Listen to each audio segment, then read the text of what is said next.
The truth is, I've become really busy in the last few years. About 5 years ago, I joined the New York City Gay Men's Chorus. Yeah, get it all out. They're here. They're gonna hoot and holler.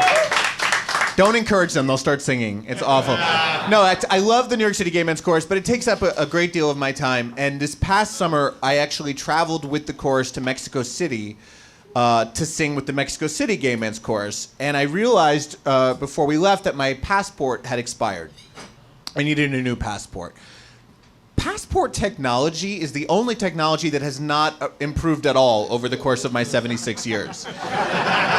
It's exactly the same. You have to go out and find like a photo booth to take that little tiny picture and then staple it to the application and drop it in a mailbox. And like 6 to 8 months later, perhaps you get your passport. So I needed to get the passport picture, and I didn't know where to get it done, and I Googled, where do I get passport picture, and it told me to go to CVS.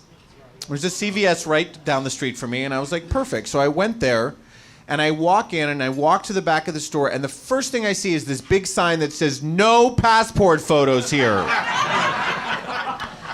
But I've lived in New York City long enough to know that that sign might have been put up 20 years ago during the 1 week that the passport machine was down, and they just never took the sign down. So I'm not giving up that easily. I'm now hunting around the store to find an actual human being who works there. Everything is automated at CVS now. There's like self-checkout, and the pharmacist is like a robot dog. I'm like, hello? No, I can walk out with anything. There's no one. Finally, I find this elderly woman in a CVS uniform. She's stocking shelves, and she's kind of a church lady type. And I said, excuse me, ma'am, is it true that there's no passports here? And she said, oh, you can get a passport. We just don't have a camera.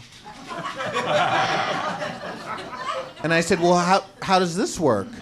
And she said, well, you could use your iPhone. You got an iPhone? And I said, yeah. And she goes, well, hand it over. All right. So I hand her the phone, and she brings me over to this white background, and she, backs me up against the white background, and she holds up the phone, and I'm giving her a few poses. I'm giving her some face, and then she says, okay, and she hands the phone back to me, and she says, okay, now you see that machine over there? You see that cable? You're going to plug your phone into the cable, and your picture is going to come up on the screen. And I said, will all my pictures come up on the screen?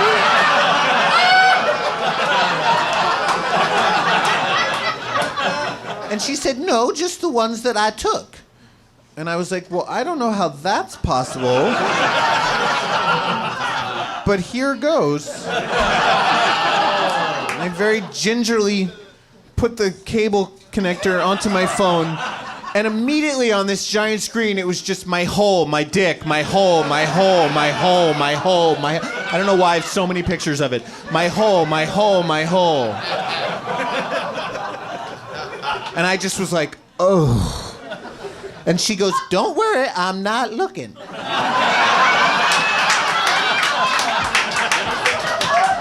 There's no way she's not looking.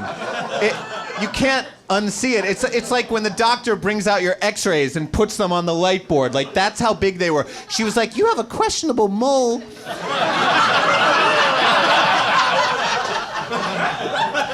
There's also a line of people behind me, like, everyone's, So she starts to scroll through my pictures. Can I just tell you, it went to my hidden folder first.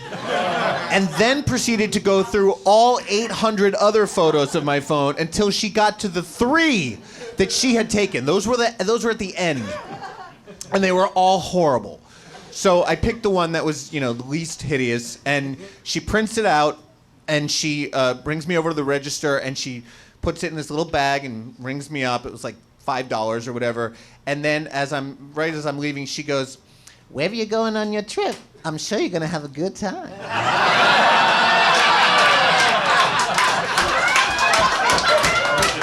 And you know what?